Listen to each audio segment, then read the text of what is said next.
যে পরিবেশ দিবস উপলক্ষে আমরা সবাই প্রচুর গাছ লাগাই, অনেক কিছু পালন করি।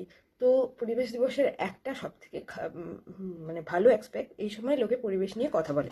কিন্তু আমি একটা বিষয় দেখতে পাচ্ছি যে আমাদের শহরগুলোর বিভিন্ন দিকে দেখতে পাওয়া যাচ্ছে প্রচুর ডাম্পিং গ্রাউন্ড, সেটা দিল্লি, কলকাতা, এমনকি হাওড়া, বলতে গেলে ওয়েস্ট বেঙ্গলের প্রত্যেক কটা শহরেকেই আমরা ডাম্পিং গ্রাউন্ড বানিয়ে রেখেছি।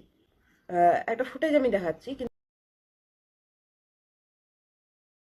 এই জিনিসটার একটা পার্মানেন্ট সলিউশন হয়।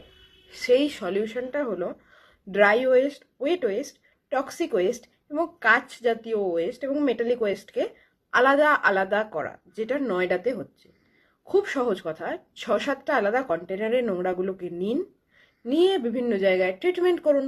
এই যে সহজ সলিউশনটা, এই সলিউশনটা আমাদের গভর্নমেন্ট বুঝতে পারছে না। তার জন্য আমাদের শহরগুলো ধীরে ধীরে এক একটা ডাম্পিং গ্রাউন্ডে পরিণত হচ্ছে। ঠিক সেই কারণেই হাওড়া হচ্ছে ডার্টিয়েস্ট সিটি ইন ইন্ডিয়া।